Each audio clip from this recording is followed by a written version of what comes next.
Guys দেখতে পাচ্ছ এখানে রয়েছে খাসির মাংস চর্বি দিয়ে তরকারি, সাথে রয়েছে ভাত এই দেখতে পাচ্ছ, আর রয়েছে এখানে শেষ পাতের জন্য মিষ্টি। তো এটা হচ্ছে আজকে রাতের খাবার।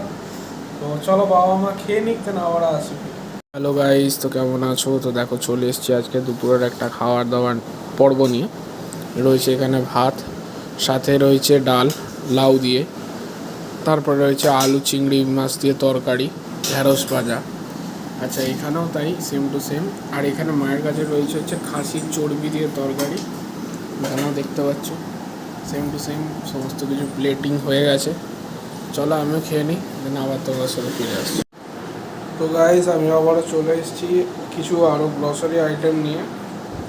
ঘরের দেখতে পাচ্ছ আলু, একটা খাবার আইটেম রয়েছে হলুদ লঙ্কা কলা, তারপরে দেশলাই দেখতে পাচ্ছ, চাল ময়দা আটা সব নুন সমস্ত কিছু রয়েছে।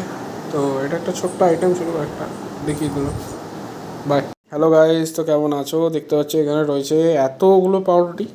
তো পাউরুটি কারণ হচ্ছে বাবা খেতে ভালোবাসে পাউরুটি, তো ওই জন্য পাউরুটিগুলো আনা। আর এখানে একটা বাপুজি কেকও রয়েছে, সাথে বাজার থেকে বাঁধাকপি টমেটো মা কিনে নিয়ে এলো সবে মাত্র। এই দেখতে পাচ্ছ সমস্ত কিছু লাইন বাই লাইন রয়েছে এই যে।